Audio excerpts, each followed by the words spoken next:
ಸುಮಾರು 500 ಕೋಟಿ ರೂಪಾಯಿಯನ್ನ ಖರ್ಚು ಮಾಡಿದ್ರಿ. 500 ಕೋಟಿ ರೂಪಾಯಿಯನ್ನ ಖರ್ಚು ಮಾಡಿ ನೀವು ಎಲ್ಲ ಮನೆಗಳಿಗೆ ತೆರಳಬೇಕು ಅಂತೇಳಿ ಅಕ್ಟೋಬರ್ 31ನೇ ತಾರೀಕಿಗೆ ಇದನ್ನು ಮುಗಿಸಿದ್ರಿ. ಸೆಪ್ಟೆಂಬರ್ 22ಕ್ಕೆ ಆರಂಭ ಆಗಿ ಅಕ್ಟೋಬರ್ 31ನೇ ತಾರೀಕಿಗೆ ಇದನ್ನು ಮುಗಿಸಿದ್ರಿ.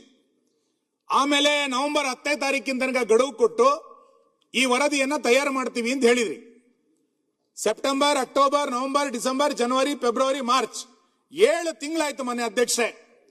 ಇವತ್ತಿನ ತನಕ ವರದಿ ಏನಾಗಿದೆ ಅನ್ನುವಂಥದ್ದನ್ನ ಒಂದು ಲೈನ್ ಹೇಳಿಲ್ಲ ಬಜೆಟ್ ನಲ್ಲಿ. ರಾಜ್ಯಪಾಲರ ಭಾಷಣದಲ್ಲೂ ಕೂಡ ಹೇಳ್ತಾರೆ ಅಂತ ನನ್ನ ಕುತೂಹಲದಿಂದ ಕಾಯ್ತಾ ಇದ್ದೆ.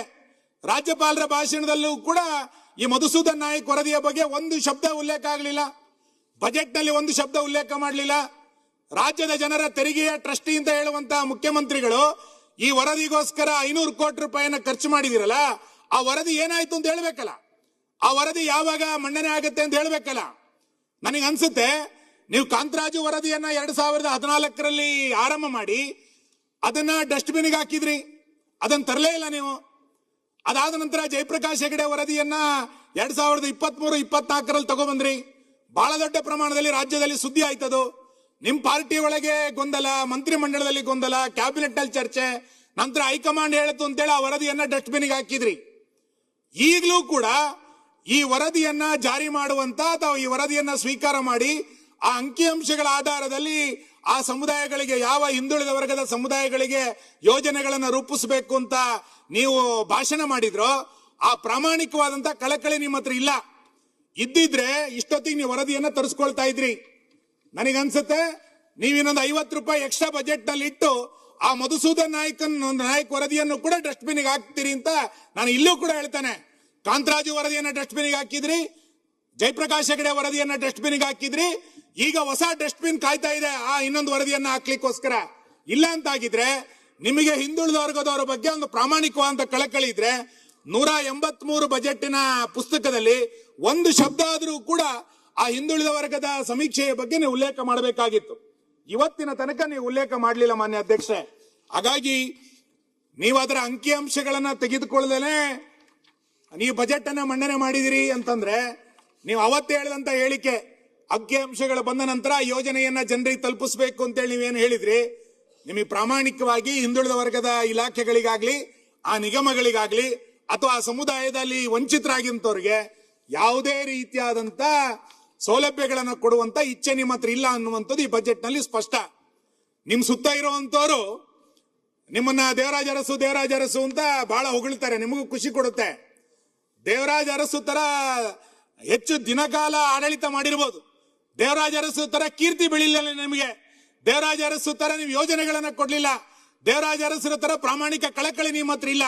ಬರೀ ದಿನ ಮಾಡಿಬಿಟ್ರೆ ನಾನು 8 ವರ್ಷ ಮಾಡಿಬಿಟ್ಟೆ ಅಂತ ಕೂಡ್ಲಾಗೆ ದೇವರಾಜ ಅರಸು ಆಗ್ಲಿಕ್ಕೆ ಸಾಧ್ಯ ಇಲ್ಲ.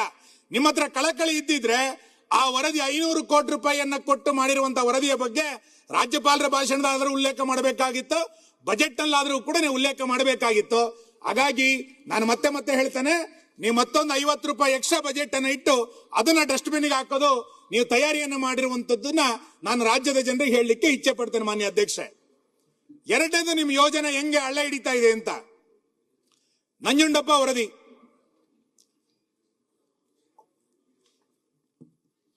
ನಂಜುಂಡಪ್ಪ ವರದಿನಲ್ಲಿ ನೀವು 2004ರಲ್ಲೇ 2005 ನೀವು ಶಾಸಕರಾಗಿ ಬಂದ್ರಿ, ನಾನು 2004ರಲ್ಲಿ ಶಾಸಕನಾಗಿ ಬಂದೆ. ಅವತ್ತಿನಿಂದ ಇವತ್ತಿನ ತನಕ ನಂಜುಂಡಪ್ಪ ವರದಿಯ ಬಗ್ಗೆ ಸಾಕಷ್ಟು ರೀತಿಯಾದಂತ ಚರ್ಚೆಗಳು ಎಲ್ಲ ಕಡೆಗಳಲ್ಲೂ ಕೂಡ ನಡೀತಾನೆ ಇದೆ.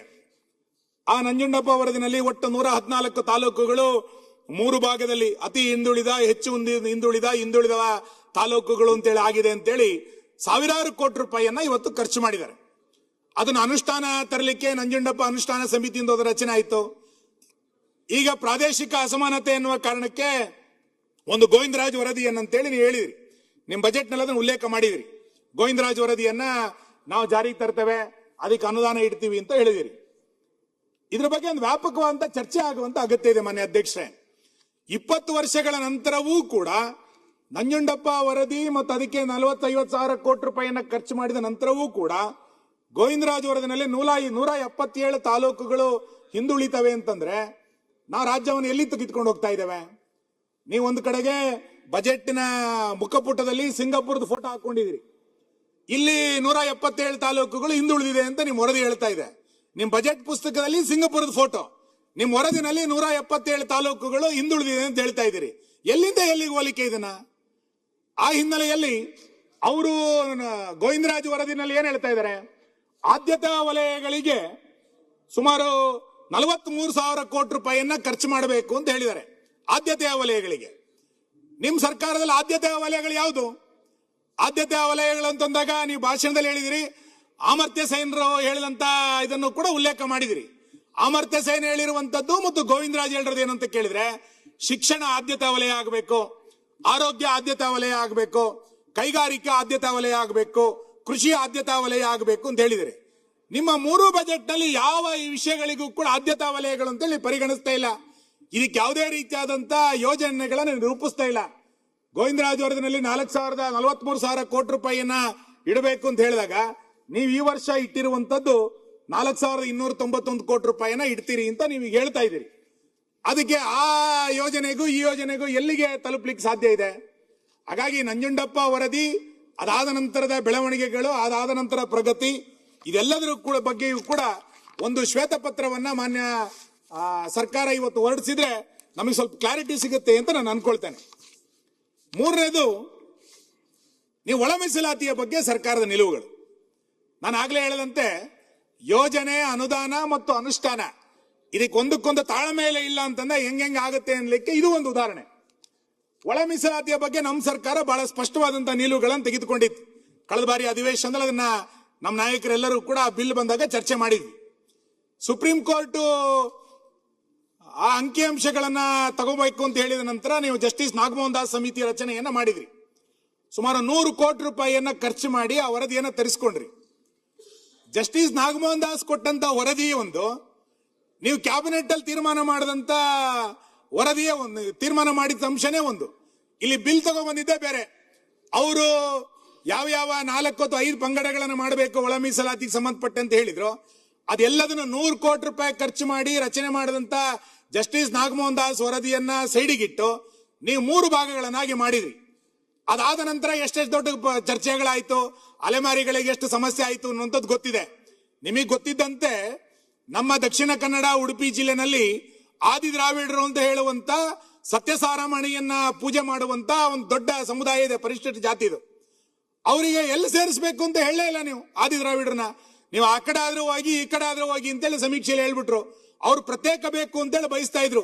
ಇವ್ರು ಹೇಳಿದ್ರು ನೀವು ಎಡಕ್ಕಾದ್ರೂ ಹೋಗಿ ಬಲಕ್ಕಾದ್ರೂ ಹೋಗಿ ಅಂತ ಹೇಳಿ ಅವರನ್ನ ಎಲ್ಲರ ಜೊತೆಗೆ ಪೈಪೋಟಿ ಮಾಡ್ಲಿಕ್ಕೆ ಬಿಟ್ಟು, ನಮ್ಮ ಜಿಲ್ಲೆಯಲ್ಲಿರುವಂತ ಸುಮಾರು 5-6 ಜಿಲ್ಲೆಗಳಲ್ಲಿರುವಂತ ಕರಾವಳಿ ಮತ್ತು ಮಲೆನಾಡಲ್ಲಿರುವಂತ ಸತ್ಯಸಾರಮಣಿಯನ್ನ ಪೂಜಿಸುವಂತ ಆದಿ ದ್ರಾವಿಡರು ಅಂತ ಹೇಳುವಂತ ಆ ಸಮುದಾಯಕ್ಕೆ ಈ ಸರ್ಕಾರ ಬಹಳ ದೊಡ್ಡ ಪ್ರಮಾಣದ ಅನ್ಯಾಯವನ್ನ ಒಳ ಮೀಸಲಾತಿಗೆ ಸಂಬಂಧಪಟ್ಟಂತೆ ಮಾಡಿದ್ರು.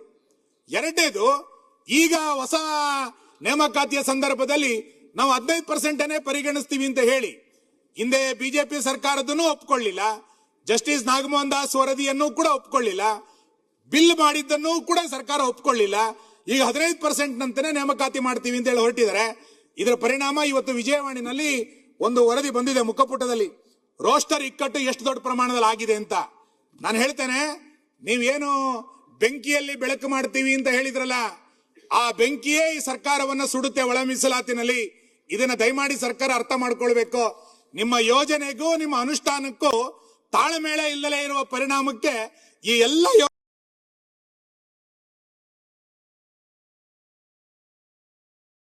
ಇವತ್ತು ಮಾನ್ಯ ಅಧ್ಯಕ್ಷರೇ ಪ್ರಾರಂಭ ಆಗಿದೆ. ಇನ್ನು ರಾಜ್ಯದಲ್ಲಿರುವಂತ ರಾಷ್ಟ್ರೀಯ ಶಿಕ್ಷಣ ನೀತಿಯನ್ನ ನೀವು ವಿರೋಧ ಮಾಡಿಬಿಟ್ರಿ. ವಿರೋಧ ಮಾಡಿದ್ರೆ ಸರಿ, ನಿಮ್ ಪಾರ್ಟಿ ಅಜೆಂಡಾ ಇರಬಹುದು, ನಂಗೆ ಗೊತ್ತಿಲ್ಲ. ವಿದ್ಯಾರ್ಥಿಗಳ ಬಗ್ಗೆ ಕಳಕಳಿ ಇಲ್ಲ, ನಿಮ್ಗೆ ವಿರೋಧ ಇರಬಹುದು. ರಾಜ್ಯ ಶಿಕ್ಷಣ ನೀತಿಯನ್ನ ಜಾರಿ ತರ್ತೀರಿ ಅಂತ ನೀವು ಹೇಳಿದ್ರಿ. ಎಲ್ಲಿ ಜಾರಿಗೆ ತಂದಿದ್ದೀರಿ? ನಾನು ಅದಕ್ಕೆ ಮತ್ತೆ ಹೇಳ್ತದೆ, ನಿಮ್ಮ ಯೋಜನೆಗೂ ಅನುಷ್ಠಾನಕ್ಕೂ ಸಂಬಂಧನೇ ಇಲ್ಲ ಅಂತ. ಇವತ್ತಿನ ತನಕ ಈ ಸರ್ಕಾರ ಬಂದು 3 ವರ್ಷ ಆಯ್ತು.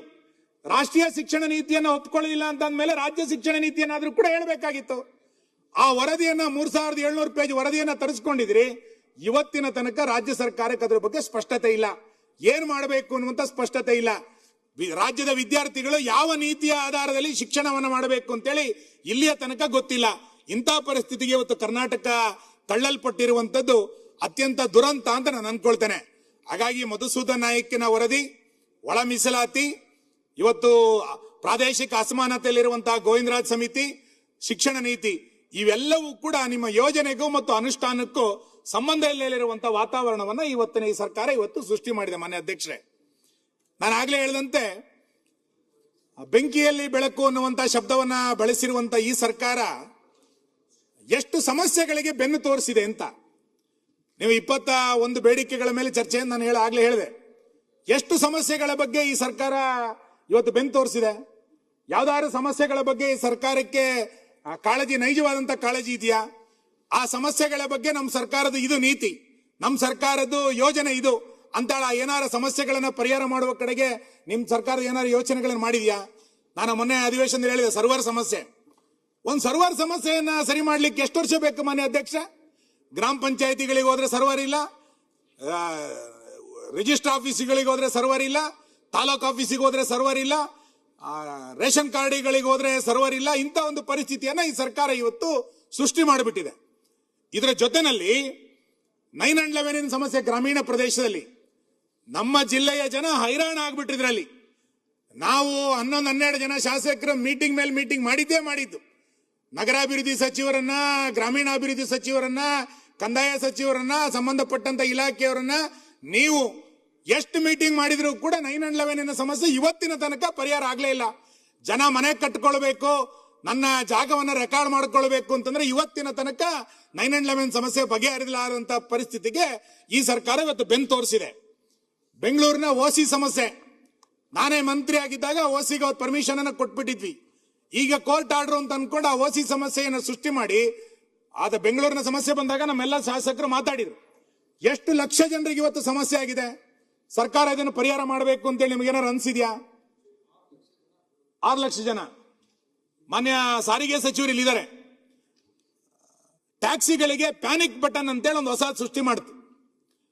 ಯಾರು ಟ್ಯಾಕ್ಸಿಗಳಿಗೆ ಹೋಗ್ತಾ ಇದ್ರೆ ಏನಾರು ಪ್ಯಾನಿಕ್ ಆದ್ರೆ ಒಂದು ಬಟನ್ ಅನ್ನ ಒತ್ತಬೇಕು, ಅದು ಪೊಲೀಸ್ ಸ್ಟೇಷನ್ ರಿಂಗ್ ಹೋಗಬೇಕು ಅಂತೇಳಿ ಒಂದು ಹೊಸ ತಂದ್ರೇನೆ ಬಟನ್ ಇರ್ಬೋದು. ಸಾರ್ವಜನಿಕ ದೃಷ್ಟಿಯಿಂದ ಒಳ್ಳೆಯ ವಿಷಯನೇ ಇರ್ಬೋದು. ಅದಕ್ಕೆ ಟ್ಯಾಕ್ಸಿ ಮಾಲಕರು ಎಷ್ಟು ಹಣ ಕಟ್ಟಬೇಕಾಗಿದೆ? ಇವತ್ತು 3,500 ರೂಪಾಯಿಗೆ ಸಿಗ್ತಾ ಇದ್ದಂತ ಪ್ಯಾನಿಕ್ ಬಟನ್ ಇವತ್ತು 13,000 15,000 ಕೊಡಬೇಕು ಅಂತ ಹೇಳಿದ್ರೆ ಆ ಟ್ಯಾಕ್ಸಿ ಮಾಲೀಕ ದುಡಿದು ಪ್ಯಾನಿಕ್ ಬಟನ್ಗೆ ದುಡಿಯೋದು, ತನ್ನ ಸಂಸಾರಕ್ಕೋಸ್ಕರ ಆ ಟ್ಯಾಕ್ಸಿ ಮಾಲೀಕ ದುಡಿಯೋದು, ಇದು ಅರ್ಥ ಆಗದಲ್ಲೇ ಇರುವಂತ ಸಮಸ್ಯೆ. FC ಅನ್ನ ರಿನ್ಯೂವಲ್ ಮಾಡಬೇಕು ಅಂತಂದ್ರೆ ಇದನ್ನ ಕಡ್ಡಾಯ ಮಾಡಿದಿರಿ. ನನಗೆ ಗೊತ್ತಿಲ್ಲ, ಟ್ಯಾಕ್ಸಿ ಮಾಲೀಕರ ನಂತರ ಬಂದಿದ್ರು, ಅವ್ರು ಹೇಳ್ತಾ ಇದ್ರು, ಸರ್ ಆ ಬಟನ್ ಒತ್ತಿದ್ರೆ, ಒಂದು ನಿಮಿಷ ನಾನು ಮುಗಿಸ್ತೀನಿ, ಆ ಬಟನ್ ಒತ್ತಿದ್ರೆ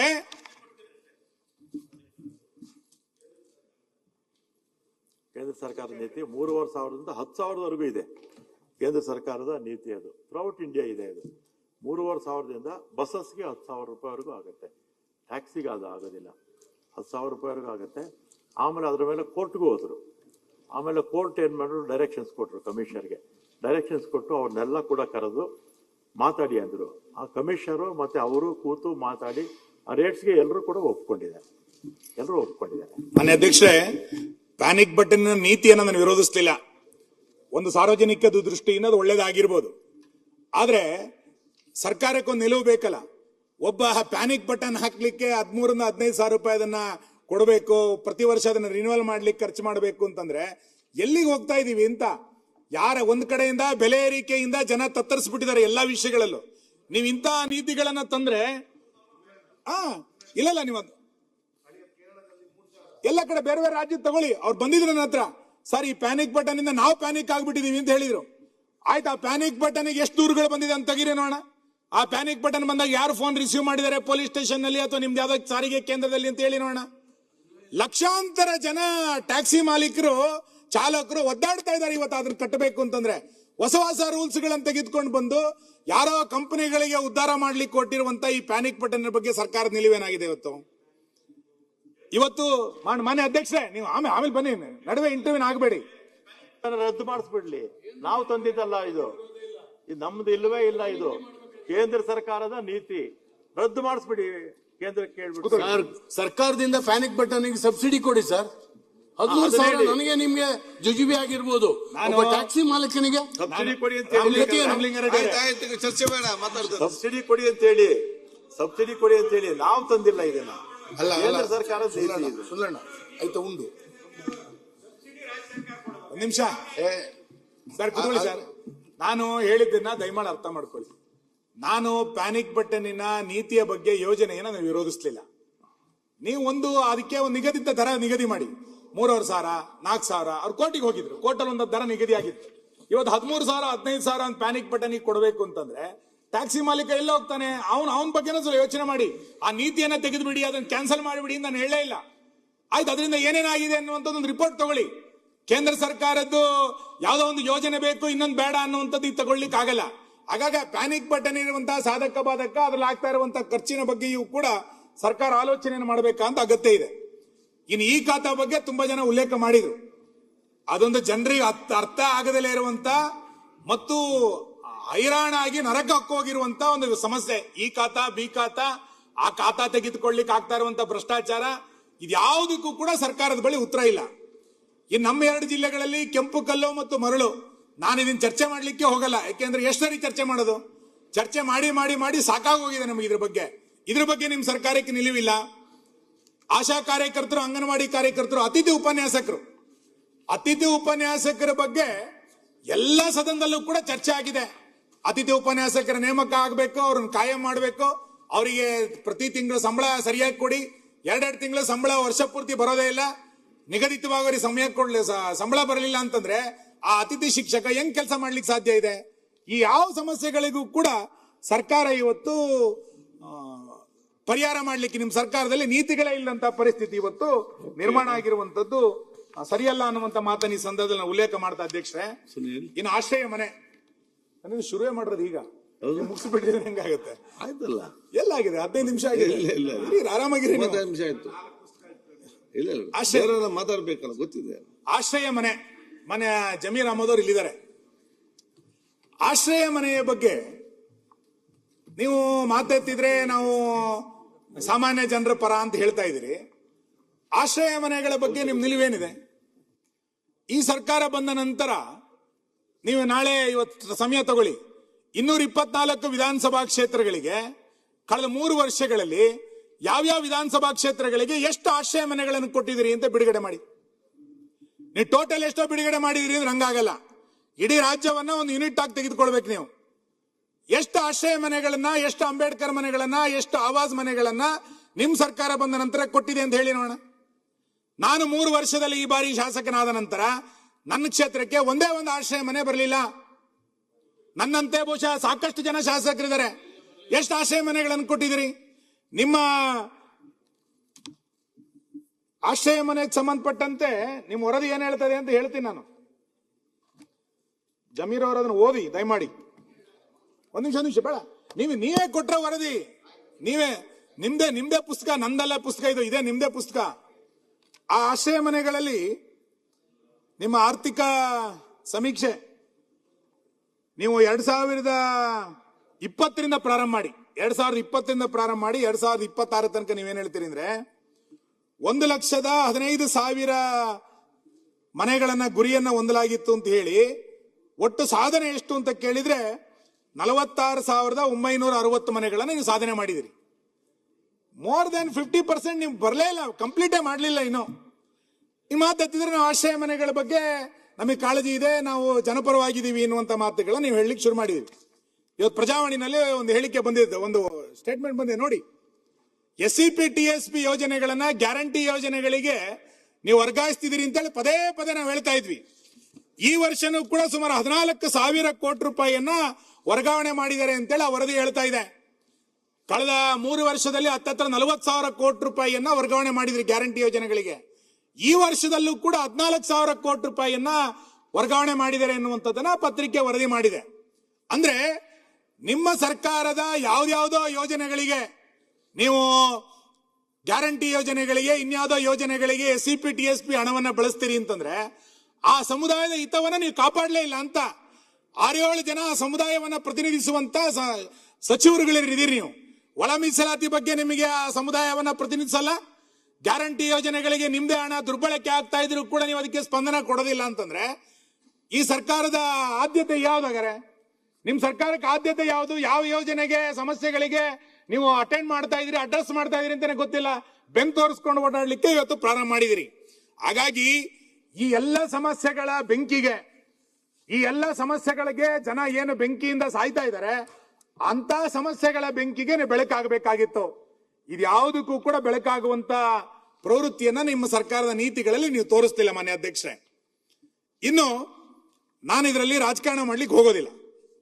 ನಾನು ಬಹಳ ಕಳಕಳಿಯಿಂದ ಹೇಳೋದೇನು ಅಂತ ಕೇಳಿದ್ರೆ, ರಾಜ್ಯದಲ್ಲಿ ಕಳೆದ ನೀವು ಸಾಕಷ್ಟು 3 ವರ್ಷಗಳಿಂದ ನೀವು ಪ್ರಣಾಳಿಕೆಯಲ್ಲಿ ಅವತ್ತು ಘೋಷಣೆ ಮಾಡಿಬಿಟ್ರಿ ಎನ್ನುವ ಕಾರಣಕ್ಕೆ ಗ್ಯಾರಂಟಿ ಯೋಜನೆಗಳನ್ನು ನೀವು ಘೋಷಣೆ ಮಾಡಿದ್ರಿ. ನಾವು ಅದನ್ನು ಸ್ವಾಗತ ಮಾಡಿದ್ವಿ, ಸರಿಯಾಗಿ ಜಾರಿಗೆ ತನ್ನಿ ಅಂತ ನಾವು ಹೇಳಿದ್ವಿ ಅಷ್ಟೇ. ರಾಜ್ಯವನ್ನ ಸಬ್ಸಿಡಿ ಸಂಸ್ಕೃತಿ ಬೆಳೆಸ್ಲಿಕ್ಕೆ ಹೊರಟ್ಬಿಟ್ಟಿದ್ದೀರಾ. ಸುನಿಲಣ್ಣ, ಸ್ವಲ್ಪ ಆಶಯ ಮನೆಗಳು ಆಮೇಲೆ ಕೂಡ ಮುಗಿಸ್ಬಿಡ್ತೀನಿ. ಸಬ್ಸಿಡಿ ಸಂಸ್ಕೃತಿಗೆ ರಾಜ್ಯವನ್ನ ತಳ್ತಾ ಇದ್ದೀರಾ. ಇವತ್ತು ಮುಖ್ಯಮಂತ್ರಿಗಳೇ ಬಜೆಟ್ ನಲ್ಲಿ ಒಪ್ಕೊಂಡಂತೆ ಸುಮಾರು 1,14,000 ಕೋಟಿ ರೂಪಾಯಿಯನ್ನ ಗ್ಯಾರಂಟಿ ಯೋಜನೆಗಳಿಗೆ ಬಳಸ್ತಾ ಇದ್ದೀರಿ ಅಂತ ನೀವು ಹೇಳಿದಿರಿ. ಸುಪ್ರೀಂ ಕೋರ್ಟ್ ಈ ಗ್ಯಾರಂಟಿ ಯೋಜನೆಗಳ ಬಗ್ಗೆ, ಫ್ರೀ ಸ್ಕೀಮಿನ ಬಗ್ಗೆ ಏನು ಮೊನ್ನೆ ಉಲ್ಲೇಖ ಮಾಡಿದೆ ಅನ್ನುವಂಥದ್ದನ್ನು ಕೂಡ ನೀವು ನೋಡಿದಿರಿ. ಯಾರಿಗೆ ಸಬ್ಸಿಡಿಯ ಕಾರಣಕ್ಕೆ ನಮ್ಮ ಪಾರ್ಟಿಯ ಅಂತ್ಯೋದಯದ ಕಲ್ಪನೆ ಇತ್ತು, ಯಾರಿಗೆ ದೀನ್ ದಯಾಳ್ ಅವರು ಹೇಳಿದ್ರು ಅಂತ್ಯೋದಯದ ಕಲ್ಪನೆ ಏನು ಅಂತ ಕೇಳಿದ್ರೆ, ಕಟ್ಟಕಡೆಯಲ್ಲಿರುವಂತಹ ವ್ಯಕ್ತಿಗೂ ಕೂಡ ಸರ್ಕಾರದ ಯೋಜನೆಗಳು ಕೂಡ ತಲುಪಬೇಕು ಅಂತ. ಖಂಡಿತ ಆ ಯೋಜನೆಗಳನ್ನು ತಲುಪಲಿಕ್ಕೆ ನಾವು ಸಾಕಷ್ಟು ಯೋಜನೆಗಳನ್ನು ರಾಜ್ಯ ಸರ್ಕಾರ ಮತ್ತು ಕೇಂದ್ರ ಸರ್ಕಾರದಿಂದ ಬೇರೆ ಬೇರೆ ಯೋಜನೆಗಳಿಂದ ಕಳೆದ 10 ವರ್ಷಗಳಿಂದ ಮಾಡ್ತಾ ಬಂದಿದ್ದೀವಿ. ಈಗ ನೀವು ನಿಮ್ಮ ಸರ್ವೆಯಲ್ಲಿ ಹೇಳುವ ಪ್ರಕಾರ ಸುಮಾರು 14% ಹಣವನ್ನ ಈ ರೀತಿ ಸಬ್ಸಿಡಿ ಸ್ಕೀಮ್ಗಳಿಗೆ ನೀವು ಬಳಸ್ಕೊಳ್ತಾ ಇರುವಂತದ್ದು. ಇದರಿಂದ ದೂರಗಾಮಿ ಪರಿಣಾಮಗಳೇನಾಗುತ್ತೆ ರಾಜ್ಯದಲ್ಲಿ? ಇದನ್ನ ಇವತ್ತು ಎಲ್ಲರೂ ಆಲೋಚನೆ ಮಾಡಬೇಕಂತ ಅಗತ್ಯ ಇದೆ. ನಮ್ಮ ಪಾರ್ಟಿ ನಿಮ್ಮ ಪಾರ್ಟಿ ಅಲ್ಲ, ಇದನ್ನ ಆಲೋಚನೆ ಮಾಡಬೇಕಂತ ಅಗತ್ಯತೆಗಳಿದೆ ಮಾನ್ಯ ಅಧ್ಯಕ್ಷೆ. ಸಬ್ಸಿಡಿ ಬಡವನಿಗೆ ಆಶ್ರಯ ಆಗಬೇಕೇ ವಿನಃ ಚುನಾವಣೆಗೆ ಆಶ್ರಯ ಆಗಬಾರ್ದು. ಬಡವರಿಗದು ಸಹಾಯ ಆಗಬೇಕೇ ವಿನಃ ಚುನಾವಣೆಗದು ಸಹಾಯ ಆಗಬಾರ್ದು ಸಬ್ಸಿಡಿ. ಇದನ್ನ ಇವತ್ತು ಸರ್ಕಾರಗಳ ಅರ್ಥ ಮಾಡ್ಕೊಳ್ಬೇಕಾಗಿರುವಂತ ಅಗತ್ಯತೆಗಳಿದೆ ಎನ್ನುವಂತ ನಾನು ಈ ಸಂದರ್ಭದಲ್ಲಿ ಹೇಳ್ತಾ, ಮಾನ್ಯ ಗಿರೀಶ್ ಕಾರ್ನಾಡ್ರು ಯಯಾತಿನಲ್ಲಿ ಅವ್ರು ಹೇಳ್ತಾರೆ, ಬಹಳ ಪ್ರಸಿದ್ಧವಾದಂತ ನಾಟಕ, ಅದರಲ್ಲಿ ಅವ್ರು ಏನ್ ಹೇಳ್ತಾರೆ, ಭಾರಿ ಪ್ರಸಿದ್ಧವಾಗಿರುವಂತಹ ಸಾಲುಗಳೇನು ಅಂತ ಕೇಳಿದ್ರೆ, ಕತ್ತಲೆಯ ದಾರಿಯಲ್ಲಿ ಬೇಕಾದರೂ ಸಾಗಬಹುದು, ಆದ್ರೆ ಕನಸುಗಳಿಲ್ಲದಂತ ದಾರಿಯಲ್ಲಿ ನಡೆಯೋದು ಕಷ್ಟ ಅನ್ನುವಂಥದ್ದನ್ನ ಗಿರೀಶ್ ಕಾರ್ನಾಡ್ ಹೇಳಿದ್ರು. ವ್ಯಕ್ತಿಗಳಿಗೆ ಕನಸುಗಳನ್ನ ಕೊಡಿ, ಕನಸುಗಳನ್ನ ಕೊಟ್ರೆ ಅವ್ನು ನಡಿಲಿಕ್ಕೆ ಸಾಧ್ಯ ಇದೆ ಅನ್ನುವಂತ ಮಾತನ್ನ ಬಹಳ ಸುಂದರವಾಗಿ ಗಿರೀಶ್ ಕಾರ್ನಾಡ್ ಹೇಳಿದ್ದನ್ನ ಬೇರೆ ಬೇರೆ ಸಂದರ್ಭದಲ್ಲಿ ತುಂಬಾ ಜನ ಉಲ್ಲೇಖ ಮಾಡ್ತಾರೆ. ಇವತ್ತು ಹೆಚ್ಚು ಹೆಚ್ಚು ಸಬ್ಸಿಡಿಗಳನ್ನ ಕೊಟ್ಟು ಜನರನ್ನ ಅವಲಂಬಿಸಾಗಿರುವಂತದ್ದು ಕೂಡ ಕನಸುಗಳಿಲ್ಲದಂತ ದಾರಿಗಳಲ್ಲಿ ಅವರನ್ನ ಪ್ರಚೋದಿಸುವಂತಾಗುವ ರೀತಿಯಲ್ಲಿ ಸರ್ಕಾರ ನಡ್ಕೊಳ್ತಾ ಇರುವಂತದ್ದು ಒಂದು ಮರುಚಿಂತನೆಗೆ ಒಳಗಾಗಬೇಕು ಅನ್ನುವಂಥದ್ದನ್ನು ಈ ಸಂದರ್ಭದಲ್ಲಿ ಹೇಳ್ತಾ, ರಾಜ್ಯ ಮನೆ ಸಭಾಧ್ಯಕ್ಷರೇ, ಕೃಷ್ಣ ಬೈರೇಗೌಡ ಒಂದು ನಿಮಿಷ. ಇವರು ಸಬ್ಸಿಡಿ ಬಗ್ಗೆ, ಗ್ಯಾರಂಟಿ ಬಗ್ಗೆ ತುಂಬಾ ವಿವರವಾಗಿ ಹೇಳ್ತಾ ಇದ್ದಾರೆ. ಇವತ್ತು ನಾನು ನ್ಯೂಸ್ ಪೇಪರ್ ಅಲ್ಲಿ ಓದಿದೆ, ಹಿಮಾಚಲ್ ಪ್ರದೇಶದಲ್ಲಿ ಈ ಗ್ಯಾರಂಟಿಗಳ ಭಾರ, ಸಬ್ಸಿಡಿಗಳ ಭಾರದಿಂದ ಬ್ಯೂರೋಕ್ರಸಿಗೆ 40% ಸಂಬಳ ಕಟ್ ಮಾಡಿ, ಮಿನಿಸ್ಟರ್ಸ್ಗೆ 30% ಸಂಬಳ ಕಟ್ ಮಾಡಿ, ಶಾಸಕರಿಗೆ 20% ಕಡಿಮೆ ಕಟ್ ಮಾಡಿ, ಅದು ಏನು 6 ತಿಂಗಳು ಒಂಥರ ಸಂಬಳ ಕೊಡುವಂತ ಸ್ಥಿತಿಗೆ ಇವತ್ತು ಹಿಮಾಚಲ್ ಪ್ರದೇಶ ಬಂದಿದೆ. ಇದು ಗ್ಯಾರಂಟಿ ಬಗ್ಗೆ ಮಾತಾಡ್ತಿಲ್ಲ. ಸೊ ಅದಕ್ಕೋಸ್ಕರ ಓವರ್ ಆಲ್ ಇದರ ಬರ್ಡನ್ ಏನಾಗಬಹುದು, ಎಲ್ಲಿ ರೀಚ್ ಆಗಬಹುದು ಅನ್ನೋದು ಕೂಡ ನೀವು ನಿಮ್ಮೂರಿನಿಂದ ವಿಶ್ವ ಮಟ್ಟದವರೆಗೆ ರಾಜಕೀಯ, ಸಿನಿಮಾ, ಸ್ಪೋರ್ಟ್ಸ್ ಯಾವ ಸುದ್ದಿಯೂ ಮಿಸ್ ಆಗಲ್ಲ. ಬರೀ ಸುದ್ದಿಯಷ್ಟೇ ಅಲ್ಲ, ಜೊತೆಯಲ್ಲೇ ಇರುತ್ತೆ ವಿಶ್ಲೇಷಣೆ. ಗ್ಯಾರಂಟಿ ನ್ಯೂಸ್ ನ ಸಬ್ಸ್ಕ್ರೈಬ್ ಮಾಡಿ, ಫಾಲೋ ಮಾಡಿ, ಕ್ಷಣ ಕ್ಷಣದ ಅಪ್ಡೇಟ್ಸ್ ಪಡೆಯಿರಿ.